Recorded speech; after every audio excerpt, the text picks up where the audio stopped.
શું વાત છે મિંકુ? આટલા ધ્યાનથી શું વિચારે છે? હવે તને શું કહું ચિંકી, મેં લાયનની સામે મોટી મોટી વાતો તો કરી દીધી, પણ હવે આ સમસ્યાની શોધ કેવી રીતે કરું? મિંકુ વાંદરો જાસૂસ. એક જંગલમાં બધા પ્રાણીઓ હળીમળીને રહેતા હતા. જંગલનો રાજા લાયન ખૂબ જ દયાળુ હતો. જંગલના બધા જાનવર પોતાના રાજાથી ખૂબ જ ખુશ રહેતા હતા. લાયન નાના મોટા જાનવરો વચ્ચે કોઈ ફરક ન કરતો હતો. તેના માટે બધા જાનવરો એક સમાન હતા. પણ કેટલાક સમયથી જંગલના બધા જાનવરોને કંઈક બાબતે ખૂબ જ ડર લાગતો હતો, કારણ કે જાનવરો રહસ્યમય રીતે ગાયબ થતા હતા.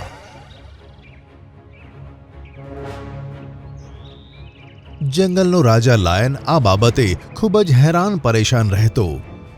અનેક પ્રયત્નો કરવા છતાં પણ તે એ વાત જાણી શકતો ન હતો કે જંગલના જાનવરો આખરે ગાયબ ક્યાં થાય છે.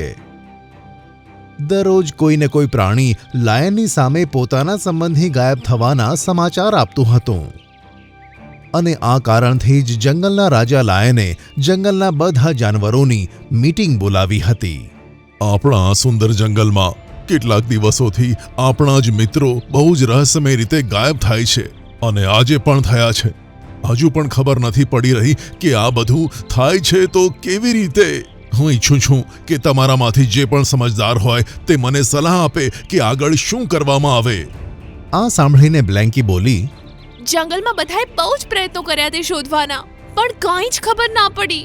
મને લાગે છે બધાએ પોતાના નસીબ ઉપર વિશ્વાસ કરીને બેસી જવું જોઈએ. એવું જ લાગે છે આ કામ જરૂર કોઈ ભૂત પ્રેતનું છે.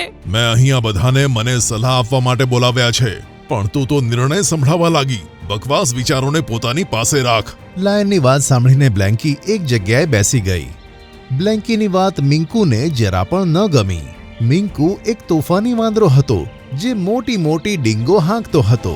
ખબર નહીં તે વખતે મિંકુને શું સૂઝ્યું કે તે જોરથી બોલ્યો, મને લાગે છે આ કોઈ ભૂત પ્રેતનું કામ નથી, કંઈક બીજું ચક્કર છે. તમે મને 2 દિવસનો સમય આપો, હું 2 દિવસની અંદર તમારી સામે તેને લાવીને મૂકી દઈશ અને દોષીને ઉઘાડો પાડી દઈશ. જો તું આવું કરવામાં સફળ થઈ જઈશ ને મિંકુ, તો તું મારી રાજ્યસભાનો સૌથી મુખ્ય માણસ હોઈશ, અને જમણો હાથ પણ. તો નક્કી થયું, બધા 2 દિવસ પછી અહીંયા ભેગા થશે. અને મીટિંગ પૂરી થઈ. મિંકુ ઝાડ પર ચઢીને વિચારતો હતો કે તેણે લાયનની સામે મોટી મોટી વાતો તો કરી નાખી, પણ તે આ રહસ્યનો પર્દાફાશ કેવી રીતે કરશે? શું વાત છે મિંકુ? આટલા ધ્યાનથી શું વિચારે છે? હવે તને શું કહું ચિંકી, મેં લાયનની સામે મોટી મોટી વાતો તો કરી દીધી, પણ હવે આ સમસ્યાની શોધ કેવી રીતે કરું? મેં તો તને 1000 વાર ના પાડી હતી કે જે કામ આપણને ના ફાવે તે કામ ના કરાય. હવે તે જાતે જ પોતાના ઉપર મુશ્કેલી લઈ લીધી. 2 દિવસ પછી રાજાને શું જવાબ આપીશ? તું સાચું કહે છે ચિંકી, આ રીતે તો મારું ખૂબ જ અપમાન થઈ જશે. ત્યાં જ મિંકુના મગજમાં એક યુક્તિ આવી. તેણે ચિંકીને કહ્યું કે, તું મારી મદદ કેમ નથી કરતી? તું તો આખો દિવસ જંગલમાં ઉડતી રહે છે. તું આ સમસ્યાની ખબર લાવી શકે છે. તને શું લાગે છે પાગલ? શું મેં આ વાતને શોધવા માટે પ્રયત્ન નથી કર્યો? મેં બહુ જ પ્રયત્ન કર્યો મિંકુ, પણ લાખ પ્રયત્નો પછી પણ હું કંઈ જ ના શોધી શકી. મિંકુ અને ચિંકીની વાતો વાઇટી અને હેરી સાંભળતા હતા. વાઇટી અને હેરી ખૂબ જ સારા મિત્રો છે. તે બંને હંમેશા સાથે જ રહેતા હતા. તે બંને તો હસી પડ્યા. તે બંનેને હસતા જોઈને મિંકુ વાંદરો ખૂબ જ ગુસ્સેથી તેમની સામે જોઈને બોલે છે, છુપાઈને સાંભળવાની તમારી આદત હજુ ગઈ નથી. છેલ્લે તમે આ જ રીતે કરતા હતા અને મારા હાથનો માર ખાધો હતો. હા, મને યાદ છે. તે અમને બંનેને પીટ્યા હતા, પણ 2 દિવસ પછી જ્યારે જંગલનો રાજા લાયન તને પીટશે ત્યારે અમે બધા હસીશું. વાઇટીની વાત સાંભળીને ચિંકી ગંભીર થતા બોલી, આ વખતે આ મજાકની વાત નથી વાઈટી. મિંકુ ભલે જેવો પણ હોય, પણ તેણે મીટિંગની વચ્ચે બધાની સામે સત્ય શોધવાનો પ્રયત્ન તો કર્યો ને. તમારા બંનેમાં તો આટલી હિંમત પણ નથી. ચિંકીની વાત સાંભળીને વાઇટી અને હેરી બંને જણા ચૂપ થઈ ગયા. પછી મિંકુએ તેમને કહ્યું કે, જુઓ, હું કંઈ તમારો દુશ્મન નથી. મેં મારું વર્ચસ્વ જતાવવા માટે આવું કર્યું, પણ હવે મને ખરેખર લાગે છે કે મારે આ જાણવું જોઈએ, અને મને લાગે છે કે તમારે મારો સાથ આપવો જોઈએ. નહીં તો આગલો શિકાર આપણા ચારમાંથી કોઈ પણ એક હશે. મિંકુની વાત સાંભળીને વાઇટી અને હેરી ગંભીર થઈ ગયા. હેરીએ વાઇટી સામે જોયું અને બોલ્યો, મિંકુ સાચું કહે છે વાઈટી. ક્યાંક એવું ના થાય કે આપણે બંને જણા પણ રહસ્યમય રીતે ક્યાંક ગાયબ થઈ જઈએ. આપણે મિંકુની મદદ કરવી જોઈએ અને સાચું શું છે શોધવું જોઈએ. સારું, અમે તને મદદ કરીશું, પણ અમે મદદ કરીએ કેવી રીતે? વાઇટીની વાત સાંભળીને મિંકુ વિચારમાં પડી ગયો અને પછી બોલ્યો કે આપણે સૌથી પહેલા તે ઘરોમાં જવું જોઈએ કે જે ઘરોમાંથી જાનવરો ગાયબ થયા છે. આપણે જાણવું જોઈએ કે તેઓ ક્યારે ગાયબ થયા હતા. આજે તમારા માટે આ જ કામ છે. મિંકુની આ વાત બધાને ખૂબ ગમી અને તેઓ તે ઘરોમાં તપાસ કરવા ગયા કે જે ઘરોમાંથી જાનવરો ગાયબ થઈ ગયા હતા. તે ત્રણે જણા સાંજ સુધી તપાસ કરતા રહ્યા અને સાંજ પડી ત્યારે તેઓ મિંકુ પાસે આવ્યા. હું તો તમારી જ રાહ જોઈ રહ્યો હતો. મિંકુએ બધા પાસેથી સમાચાર માંગ્યા. અમે લગભગ દરેક ઘરોમાં જઈને તપાસ કરી. મેં પણ બધા ઘરે જઈને વાત કરી. બધા પ્રાણીઓ બહુ જ દુખી છે અને ઘણા પ્રાણીઓ તો જંગલ છોડીને જવાની તૈયારી પણ કરી રહ્યા છે. મિંકુએ જોયું કે હેરી કંઈક ઊંડા વિચારમાં હતો. તને કંઈ જાણવા મળ્યું? મેં પણ બધા ઘરોમાં જઈને તપાસ કરી, પણ મને એક વાત ખૂબ જ અલગ લાગી. કઈ વાત? જે પણ જાનવર ગાયબ થયા તેમને બ્લેન્કી પાસે છેલ્લે જોવામાં આવ્યા. મિંકુ કંઈક વિચારીને બોલ્યો કે એનો મતલબ છે કે બ્લેન્કી કંઈ ને કંઈ તો જાણે છે. આજનો દિવસ તો ખતમ થયો. કાલે આપણે છુપાઈને બ્લેન્કી ઉપર નજર રાખવી જોઈએ. આ માટે હું પણ તમારી સાથે આવીશ. બીજા દિવસે મિંકુ અને તેના સાથીઓ બ્લેન્કીનો પીછો કરવા લાગ્યા. બધાએ જોયું કે બ્લેન્કી જંગલની પેલી બાજુ જઈ રહી હતી, જ્યાં જાનવરોને જવાની મનાઈ હતી. બધા ખૂબ જ સાવધાનીથી બ્લેન્કીનો પીછો કરતા હતા. બધાએ જોયું કે બ્લેન્કી એક ઝાડ નીચે આવીને રોકાઈ ગઈ અને અજીબ અજીબ અવાજો નીકાળવા લાગી. ત્યાં તો અચાનક ઝાડ પરથી એક શિકારી કૂદીને નીચે આવ્યો અને તેણે બ્લેન્કીને કહ્યું કે 3 દિવસ થયા તે વાયદો કર્યો હતો કે તું દરરોજ મને શિકાર લાવીને આપીશ અને બદલામાં હું તને પાકેલું માંસ આપીશ. બસ આજની વાત છે. અને મેં તને કહ્યું હતું કે જંગલના રાજા અને બધા પ્રાણીઓ તે રહસ્ય શોધવા માટે પાછળ લાગ્યા છે. મને ડર છે કે મારું રહસ્ય ખુલી ના જાય. સારું, પણ એક જ દિવસ હો બ્લેન્કી, પછી આપણી ડીલ ખતમ. આલે પાકેલું માંસ. બ્લેન્કી પાકેલું માંસ ચટાકા દઈને ખાવા લાગી. મિંકુ અને તેના સાથીઓને હવે બધી વાત ખબર પડી ગઈ.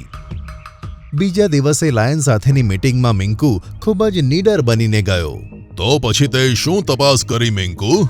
મહારાજ, ગુનેગાર આપણામાંથી એક છે અને તે અહીંયા હાજર છે. તેણે પાકેલા માંસની લાલચમાં શહેરથી આવેલા શિકારીઓ સાથે ડીલ કરી છે. તે બીજું કોઈ નથી પણ બ્લેન્કી છે. મેં અને મારા સાથીઓએ અમારી આંખે જોયું છે. મિંકુની વાત સાંભળીને બ્લેન્કી તો ગભરાઈ જ ગઈ. તે તો ભાગવા માંડી, પણ લાયને તેને પકડવાનો આદેશ આપ્યો. થોડી જ વારમાં બ્લેન્કીને પકડી લેવામાં આવી. તારું ભાગવાનું આ વાતનો પુરાવો છે કે તું જ દોષી છે. થોડા ખાવા માટે તે તારા જ જંગલ સાથે નમખરામી કરી. ઘણા જાનવરોને ફોસલાવીને તે શિકારીઓ પાસે લઈ ગઈ. ખબર નહીં તે શિકારીઓએ તેમની સાથે શું કર્યું હશે. તને જીવતા રહેવાનો કોઈ હક નથી. અને પછી લાયને બ્લેન્કીને ચીરી ફાડી નાખી. અને પછી બધા જાનવર મિંકુએ આપેલા સરનામે પહોંચી ગયા કે જ્યાં શિકારીઓ હતા. લાયન અને જાનવરોએ સાથે મળીને શિકારીઓને મારી નાખ્યા. ત્યાર પછી જંગલમાં કોઈ રહસ્યમય ઘટના નથી બની. લેફ્ટી, તું ક્યારની ખાઈ રહી છે? મારું પણ મન છે. હવે મને પણ ખાવા દે. આને હું ખાઉં કે તું, એમાં કોઈ અલગ વાત નથી, કારણ કે આપણું પેટ તો એક જ છે ને. એટલે હું જે પણ ખાઈશ એ જશે તો આપણા પેટમાં જ. એક દિવસ જંગલમાં ટીનું ચકલીએ સરસ મજાનું ઈંડું આપ્યું અને પૂરી લગનથી તેની રક્ષા કરવામાં લાગી પડી. કેટલાક દિવસો પછી આખરે તે દિવસ આવી જ ગયો જેનો ટીનું ચકલી રાહ જોતી હતી. તે દિવસ હતો ઈંડાના ફૂટવાનો દિવસ. થોડું હલ્યા પછી ઈંડું ફૂટ્યું અને તેમાંથી નાની ચકલી બહાર આવી. Tweet tweet tweet. જ્યારે ટીનું ચકલીએ તેમને જોયું ત્યારે ચોંકી ગઈ. આ બચ્ચાને 2 માથા હતા. બંને ચકલીઓ અલગ અલગ વાત કરતી હતી અને બંનેનું મગજ પણ અલગ અલગ હતું. ટીનું ચકલીએ તેમનું નામ ટ્વિન્સ રાખી દીધું. રાઈટવાળી ચકલીને રાઈટી અને લેફ્ટવાળી ચકલીને લેફ્ટી કહેવાનું શરૂ કર્યું. એક દિવસ ટ્વિન્સ જંગલમાં ઉડતા ઉડતા ફરી રહી હતી તો લેફ્ટીની નજર એક ઝાડ પર પડી જેમાં મોટા મોટા સફરજન હતા. ટ્વિન્સ ઉડીને તે ઝાડ પર બેઠી અને લેફ્ટીએ ખાવાનું શરૂ કર્યું. વાવ, કેટલું ટેસ્ટી છે. લેફ્ટીને ખાતા જોઈને હવે રાઇટીને પણ ખાવાનું મન થયું. લેફ્ટી, તું ક્યારની ખાઈ રહી છે? મારું પણ મન છે. હવે મને પણ ખાવા દે. આને હું ખાઉં કે તું, એમાં કોઈ અલગ વાત નથી, કારણ કે આપણું પેટ તો એક જ છે ને.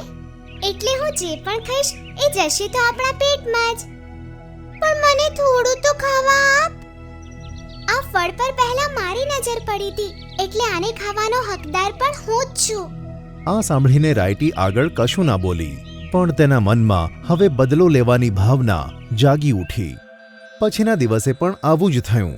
જ્યારે ટ્વિન્સ આકાશમાં ઉડતી હતી તો આ વખતે રાઇટીની નજર એક ઝાડ પર પડી અને તે ઝાડની ડાળ પર બેસી ગઈ. પણ આ વખતે રાઇટીએ ખાવાનું શરૂ કર્યું અને લેફ્ટી ચૂપ રહી. રાઈટી, હવે તે બહુ જ ખાઈ લીધું છે. થોડુંક મને પણ ખાવા દે. કેમ? આ ફળ પર મારી નજર પહેલા પડી હતી ને, તો આને તો હું જ ખાઈશ. એમ પણ આપણું પેટ તો એક જ છે ને, તો જે હું ખાઉં છું એ જશે તો આપણા બંનેના પેટમાં ને. આ રીતે તેઓ એક હોવા છતાં તેમનામાં અલગ અલગ ભાવના પેદા થઈ ગઈ. ટીનુ ચકલીને જ્યારે આ વાતની ખબર પડી ત્યારે તેણે એક પ્લાન બનાવ્યો. આગલા દિવસે તેણે ટ્વિન્સને કહ્યું, ટ્વિન્સ, હવે તમે મોટા થઈ ગયા છો. આ ઉંમરના થવા પર બધી ચકલીઓને એક ટેસ્ટી ફ્રૂટ ખાવાનો મોકો મળે છે. હવે ટાઈમ આવી ગયો છે કે તમે પણ એ ફ્રૂટ ખાઓ. અચ્છા મમ્મી, તો તમે અમને એ લાવીને આપો, અમે ખાઈ લઈશું. હા મમ્મી, મને પણ ખાવું છે. પ્લીઝ જણાવો. તું અહીંયાથી નોર્થ તરફ ઉડી જા. એક નાનકડો તળાવ પાર કર્યા પછી તને લેફ્ટ સાઈડ પર એક એવું ઝાડ દેખાશે જેમાં તને વાદળી રંગના ફળ લટકેલા દેખાશે. એ જ ફળ છે જે તમારે ખાવાનું છે. સાંભળીને લેફ્ટી ખુશ થતા બોલી, એ લેફ્ટમાં આવશે, એનો મતલબ પહેલા મારી નજર એની ઉપર પડશે. આ સાંભળીને રાઇટીને ખોટું લાગ્યું, પણ તે કશું જ ના બોલ્યું. ત્યાર પછી ટ્વિન્સ નોર્થ બાજુ ઉડવા લાગ્યું અને ઘણા સમય પછી તેઓને તે ઝાડ પણ દેખાયું જેની વાત ટીનુ ચકલીએ કરી હતી. પણ તે લેફ્ટ સાઈડ હોવાના કારણે લેફ્ટીની નજર સૌથી પહેલા તેની ઉપર પડી. તેથી તે તેના ફળને ખાવા લાગ્યું. વાહ, કેટલું ટેસ્ટી છે આ. મજા આવી રહી છે. આ સાંભળીને રાઇટી કશું જ ના બોલ્યું, કારણ કે તેને ખબર હતી કે તે કહેશે તો પણ લેફ્ટી તેને કશું જ નહીં આપે. લેફ્ટીએ ખૂબ મજાથી ખાધું અને પછી રાઇટી બોલ્યું, બસ કર, હજી કેટલું ખાઈશ? મારું પેટ ભરાઈ ગયું છે હવે. ખબર છે, પણ શું કરું? આ છે જેટલું ટેસ્ટી કે રહેવાતું જ નથી. તે બંને હતા પણ પેટ તો એક જ હતું, તેથી લેફ્ટી પણ વધારે ખાઈ ન શક્યું અને ટ્વિન્સ ફરી પાછા પોતાના માળા તરફ ઉડવા લાગ્યા. ટ્વિન્સ, કેવું લાગ્યું બેટા એ ફળ? ખાઈને મજા આવી ને? હા મમ્મી, બહુ મજા આવી. બહુ ટેસ્ટી હતું. પણ આણે મને જરા પણ ખાવા ન દીધું. લેફ્ટી, તે આવું કેમ કર્યું? મમ્મી, એ ઝાડ લેફ્ટમાં હતું, એટલે પહેલા મારી નજર એની ઉપર પડી, તો એને ખાવાનો હક તો મારો જ હતો, એટલે ના આપ્યું. ટાઈમ આવવા પર તમને બધું સમજાઈ જશે. થોડી વાર પછી તરત જ લેફ્ટીના ગળામાં દુખવાનું શરૂ થઈ ગયું અને રાત પડતાં જ તેનું ગળું વધારે ખરાબ થઈ ગયું. હવે તો તેને બોલવામાં પણ તકલીફ પડતી હતી. મમ્મી, મારા ગળામાં સવારથી જ દુખાવો છે, જ્યારથી એ ફ્રૂટ ખાધું હતું. લાગે છે તે એ ફળ કંઈક વધારે જ ખાઈ લીધું, એટલે જ તને આ તકલીફ થઈ. તો મમ્મી, હવે જણાવો કે મારું ગળું કઈ રીતે ઠીક થશે? તમારે ફરી એ જ તરફ જવું પડશે. એ વાદળી ફ્રૂટના ઝાડથી થોડી આગળ જવા પર તમને રાઈટ સાઈડ પર એક ઝાડ દેખાશે જેના પર એવો જ લીલા રંગનું ફ્રૂટ દેખાશે. એને ખાતા જ તારું ગળું ઠીક થઈ જશે. ઠીક છે મમ્મી, હું હમણાં જ એના માટે નીકળું છું. કહીને ટ્વિન્સ ત્યાંથી નીકળ્યું અને ઝાડ પાસે પહોંચી ગયું. પણ તે ઝાડ રાઈટમાં હતું, તેથી રાઈટીની નજર તેની તરફ પડી. અને જ્યારે તેઓ ઝાડ પર બેઠા ત્યારે રાઇટીએ જ ખાવાનું શરૂ કર્યું. રાઈટી, મારું ગળું ખરાબ થઈ રહ્યું છે. આ ફળ મને ખાવા દે. આના પર પહેલા મારી નજર પડી અને આ રાઈટ સાઈડ પર છે એટલે આને ખાવાનો પહેલો હક મને છે. આટલું કહીને રાઇટીએ તે ફળને ખૂબ મજા લઈને ખાધું અને ફરી પોતાના માળા તરફ પાછા આવી ગયા. ત્યાં જઈને ટીનુએ જોયું તો લેફ્ટીનું ગળું હજુ પણ ઠીક ન હતું.